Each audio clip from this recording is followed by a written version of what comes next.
పశ్చిమ గోదావరి జిల్లా మొగుల్తూరు మండలం కేపీపాలెం గ్రామంలో చీటీల పేరుతో ఘరానా మోసం వెలుగు చూసింది. గ్రామానికి చెందిన సుంకర శ్రీనివాస్ అనే వ్యక్తి 4 కోట్ల పైనే టోకరా వేశాడు. అయితే ఇటీవల చీటీ పాడుకున్న వారికి సక్రమంగా సొమ్ము చెల్లించడం లేదు. దీంతో చీటీ పాడుకున్న వారు నిలదీస్తుండడంతో గ్రామం వదిలి పారిపోయాడు. సుమారు 300 మంది వరకు అతని వద్ద చీటీలు వేసినట్లు తెలియవచ్చింది. అంతా సామాన్య మధ్యతరగతి కుటుంబాల వారే ఉన్నారు. బాధితులందరూ కలిసి పోలీసులకు ఫిర్యాదు చేయడానికి పోలీసులను ఆశ్రయించగా పట్టించుకోవడం లేదని ఆవేదన వ్యక్తం చేశారు.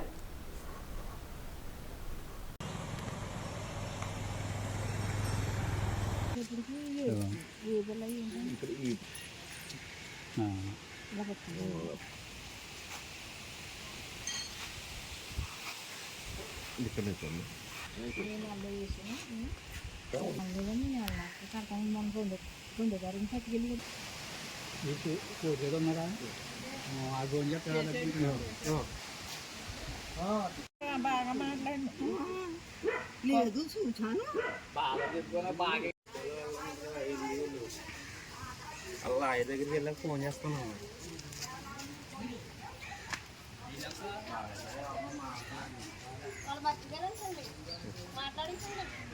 పట్టుకుపోతే మేమే పట్టుకుపోయమంటారు. మీరు వచ్చింది కనీసం మాట్లాడండి. వాళ్ళు ఎందుకు వచ్చారో చెప్పండి. ఆధార్ కార్డులో అయితే అమ్మన్నారంటండి. అసలు గారు ఇతను వచ్చారు. మరి అయిపోయినా మళ్ళీ మేము పోయాము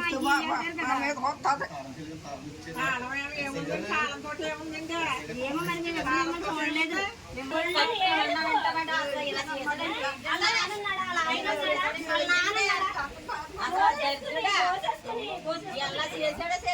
అమ్ముకునేవాడు బ్రతుకుతాడనేసి మేము వ్యాపారం చూపించాలని అందరం పాల్గొంటే వాళ్ళు ఆడవాళ్ళు అందరు మమ్మల్ని ఆడవాళ్ళు అందరినీ అంచనా చేసేసాడు. కనీసం ఇద్దరు పెళ్ళిళ్ళు ఉన్నాయి.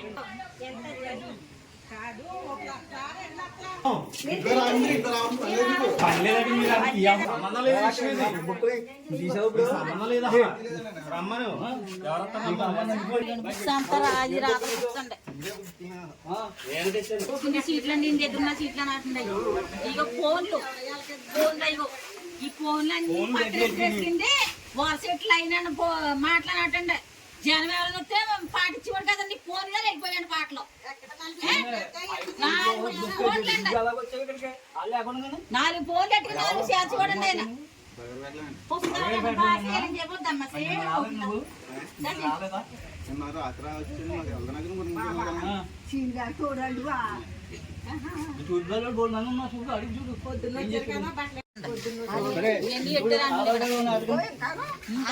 ఇక ఫోన్లు అండి 2 ఫోన్లు ఉన్నాయండి. ఇంకో 2 ఫోన్లు ఇద్దరు పట్టిపోరు చెరుకు ఫోన్ వెళ్ళిపోయిందంట. మరి మనిషినా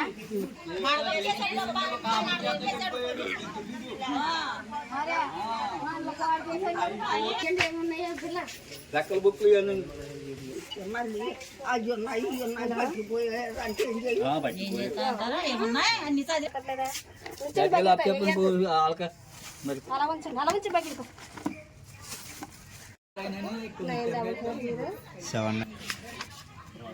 డబల్ 6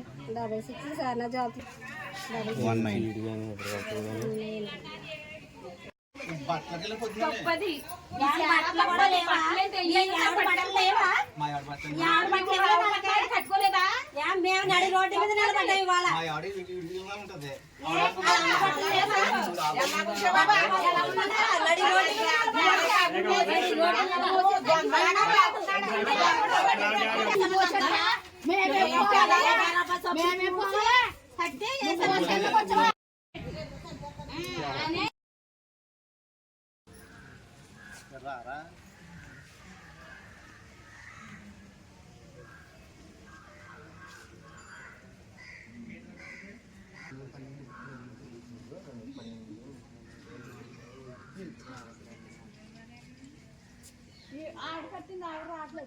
పెద్ద డైరీలు ఉంటాయి.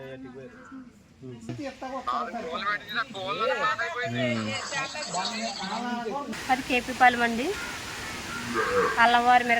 అయితే మేమందరం కలిసి నా గ్రూప్లో మేము ఇక్కడంతా చిన్నాన్నగారు అమ్మాయిలు చిన్నమ్మలో మా ఆడబడుసు అందరం కలిసి ఒక చిన్నగా కొంచెం దాచుకుందామన్న ఉద్దేశంతో ఇతని దగ్గర అలాగా 2 ముగ్గురు కలిపి దాచుకునేవాళ్ళం అండి. దాచుకోవడం అంటే చీటీ కట్టేవాళ్ళం నెలకింత అని. అంతకు ముందు కట్టామండి, బాగానే ఇచ్చేసాడు. 2 లక్షలు కరెక్ట్గా 10,000 తీసుకుని 2 లక్షలు ఇచ్చేస్తే కేబుల్ ఒకటి తీసుకున్నాం. అలాగా బాగానే ఉంది కదా ఇలా కట్టుకోవడం వల్ల మనకని మళ్ళీ ఏదో చిన్న వ్యాపారం పెట్టుకుందాం ఆడవాళ్ళందరం కలిసి అనుకున్నామండి. 28 మంది కలిసి కట్టుకుంటే మొత్తం ఇంకా సీట్ అయిపోతుంది అనిపించిన పాటకి వెళ్దామంటే పాట ఉండేది కదండి. మా ఆడపడుచండి మా పక్కన ఉన్న ఆవిడ పెళ్ళండి వాళ్ళు, ఆ అమ్మాయిది వాళ్ళ అమ్మాయిది. మా ఆడపడుచు మా అయ్యంకుడి గారు లేరు, చనిపోయారు. మా మీద నమ్మకంతో అమ్మాయి సీట్ వేసుకుంది. వాళ్ళ పెళ్ళని కూడా పాటకి సంవత్సరం ఉండి వస్తున్నానండి నేను పాడేద్దామని. అయినా పాట ఎక్కువకి వెళ్ళిపోతుంది కదా, సరేలే వస్తాయి కదా కొన్ని అవసరమైన వాళ్ళు అలా పాడుకుంటూ ఉన్నారు, మనం ఏ వస్తువులో పెట్టుకుని తీసుకుందాము అని అలాగే సర్దుకుని వస్తున్నామండి. ఇంకా 6 సీట్లు ఉన్నాయండి. 6 లక్షల సీట్లు ఇంకా 6 సీట్లు ఉన్నాయి. ముగ్గురం కలిసి వేసుకున్నాం, వీళ్ళు ఒక సీట్ వేసుకున్నారు. అలాగే మాకు ఇలా అందరం ఇలాగ బుక్ అయిపోయామండి. లాస్ట్కి ఏమైందంటే పరారైపోయాడు అతను. పరారైపోయినా వచ్చేస్తాడులే, అతను ఒక ఈత బోధలో ఉన్నాడండి. వాళ్ళ ఒక మతము, అందులో వాళ్ళని పట్టి బోధ బాగానే చేస్తారు, బాగా చెప్పేవాడండి మాకు. ఒకళ్ళకి అన్యాయం చేయకూడదు అది ఇదని. దాన్ని బట్టి అతను ఏమైనా పర్వాలేదు బాగానే ఇచ్చేస్తాడని నమ్మకంతో ఉన్నాను నేను. ఆ 20 మందికి కూడా వచ్చేస్తాడు అతను, ఎందుకో వెళ్ళాడు ఎక్కడికో వెళ్ళాడు అని చెప్పాను. అలా ఆవిడని కలుసుకుంటే ఏంటిది అసలు నిజమా, ఎవరైనా పుకారు వేసారా ఏంటి దుర్గా అంటే లేదండి నిజంగానే వెళ్ళిపోయాడు, పెన్షన్ డబ్బులు ఇచ్చేసి 6,000 వెళ్ళిపోయాడు, నిజంగానే వెళ్ళిపోయాడు, నేను కంప్లైంట్ ఇచ్చొచ్చాను అంది. ఇదేంటి నువ్వే ఇలా చెప్తే మరి జనమంతా ఏమైపోతాం, అధైర్యం పడిపోతాం కదా. నువ్వు ఇలా చెప్తున్నా శ్రీని అలాంటి వాడు కాదు, ఒకప్పుడు తిండి లేక పాలు అమ్ముకుని బ్రతుకుతున్నాను నేను, నాకు ఇలా సీట్లు వేయండి నేను ఇంతవరకు వేయలేదు, అలాగే వేసి కొన్ని ఎవరికో ఏడు కట్టి ఇతనికి వేస్తే ఒక వ్యాపారం ఇతనికి బిజినెస్ ఉంటుంది కదా అని చేసాము. ఇలాగా అని చెప్తే సరే కుమారి నువ్వు ఒక్కదానివే ఇలా చెప్పావు, కనవ వాళ్ళు ఎవరో చెప్పలేదు, ఇలాగా ఏదేదో అన్నారు, మరి మీరు ఇలా ధైర్యం చెప్పండి వచ్చేస్తాడు, శ్రీని మాత్రం వచ్చేస్తాడని చెప్పామండి. అయితే 3వ రోజుకి వచ్చేసాడు. దొరబాబు అంటామండి మేము, ఎంపీటీసీ గారు సర్పంచ్ గారు భార్య భర్తలు, వాళ్ళ ఇంటికాడ పెట్టుకుంటున్నాం సెటిల్ చేసేస్తాము అన్నారు. మళ్ళీ మీరు సీటీలు వేసుకుందరు కానీ అని అన్నారు. సరేలే ఏదో మన పడు ఇంకా అనేసి అనుకున్నాము. అక్కడికి వెళ్ళిపోయామండి, 10ంటికి వచ్చామన్నారు. అందరం 10ంటికి వెళ్ళిపోతే అతను వచ్చారండి. అతను వచ్చిన తర్వాత నా దగ్గర ఏమీ లేదు అంతే, నా దగ్గర ఇంకేమీ లేదని చెప్తున్నాడు. ఎంతమంది అడిగినా కానీ ఒక్క బూతు కూడా తిట్టలేదండి. అందరూ తిట్టిన వాళ్ళు ఉన్నారు కొంతమంది, కానీ మేమైతే ఎందుకంటే అతను ఏదోలాగా ఇస్తాడన్న నమ్మకం అండి మాకు. ఒక 400 మంది ఉంటారండి నిన్న వచ్చిన జనం అయితే అక్కడికి. అసలు పెద్ద పెద్ద కుర్రోళ్ళు మరి పెళ్ళిళ్ళు అయ్యి వాళ్ళ పిల్లల తలలు పగిలిపోయినాయని పెళ్ళిళ్ళని ఇవన్నీ అయ్యేసుకోవాలి అని గొళ్ళు అని ఏడ్చేస్తున్నారు వాళ్ళు. అయినా ఏమి స్పందించలేదండి. కనీసం నాకు ఉన్నదే అమ్మి మీరు తీసుకోండి, నేనేదో నా లాస్ట్ పోయారన్న మాట అనలేదండి. మమ్మల్ని ఎవరిని తృప్తిపరచలేదు అతన్ని మేము ఎంత గౌరవించాము. అతని వికలాంగి, అతను ఒక వ్యాపారం ఉండాలి, అతనికి ఒక బిజినెస్ తినాలి, అతని తిండి తినాలి, పిల్లల్ని పెంచుకోవాలనుకున్నాం. అందమైన పిల్లల్ని ఇచ్చాడండి దేవుడు వాళ్ళకి. వికలాంగి అతను. అటువంటిది వెనకాల వీళ్ళ తల్లులు కట్టారు, తండ్రులు కట్టారు, వీళ్ళ పిల్లలు ఏమైపోతారన్న ఆలోచన లేదు. మేము గొళ్ళమని చెప్పాము, అందరి బాధలో చెప్పాం, మేము కట్టలేదా అని అతని భార్యను కూడా తీసుకెళ్ళామండి. మేము వచ్చి ఆడవాళ్ళం వచ్చి తీసుకెళ్ళాం. వచ్చి మేమందరం కట్టామా వీళ్ళందరూ కట్టినోళ్ళు అని అడిగితే అందరూ కట్టినోళ్ళే అందండి ఆవిడ.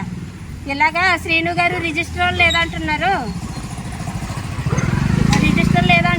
ఏంటి దుర్గ గారు అంటే రిజిస్టర్ ఉందండి రాసింది ఉంది అన్నారు. ఎంపీటీసీ గారు వీళ్ళందరూ అన్నారండి ఎవరు పాడేసం కట్టలేదో వాళ్ళందరినీ మేము అడిగి వసూలు చేయిస్తాము, కొన్ని పేర్లు చెప్పండి రిజిస్టర్ చెప్పండి అన్నారు. నా దగ్గర రిజిస్టర్ లేదన్నాడు. ఆవిడైతే వాళ్ళ భార్య అయితే రిజిస్టర్ ఉందండి మాకు ఉన్నది ఇచ్చేస్తాము అని అంది. కానీ ఇలా తృప్తిగా అయితే ఏమీ చెప్పలేదు. అందరము ఏం చేయాలో తెలియనటువంటి పరిస్థితి. అందరూ ఒకళ్ళు కాదండి, అందరూ 4 లక్షలు 7 లక్షలు 6 లక్షలు ఉన్నాయి. మా దగ్గర ప్రూఫ్ ఏమందంటే బుక్స్ ఉన్నాయి. అసలు చాలా ఒక్కట కాదండి, ఒకళ్ళమని ఎవరమన్నా సర్దుకుందామన్నా ఇది ఈ అమ్మాయి వాళ్ళ అమ్మాయి పెళ్ళండి, భర్త లేడు, చుట్టాల ద్వారా ఏమన్నా అసలు అంచనా చెప్పడానికి వీళ్ళ లెక్కలేస్తున్నారు. 1000 రూపాయలు కట్టుకో అక్క, బంగారం కొనుక్కుంది కానీ మెల్ల ఏమన్నా చేయించుకుంది కానీ అక్క అంటే ఆచిపడి 2000 ఖర్చు పెట్టుకుని 1000 రూపాయలు నెలకే 40,000 చీటు ఉండి ఆ చిన్న చీటే ఇవ్వలేదు నాకు. నేను పాటు బాగా మాడుకోగలిగిన బాబా అలాగా అన్యాయం చేయొచ్చా? అక్క అక్క అని ఎంతో మంచి మర్యాదగా ఉండి ఓడింది బిడ్డ. అతనికి ఒక చీటీ అతను పోషణకారం అయిపోతే చీటీలో చక్కగా ఇల్లు కట్టాడు, దేశం తరుగుతుంది, స్థలాలు కొనుక్కున్నాడు.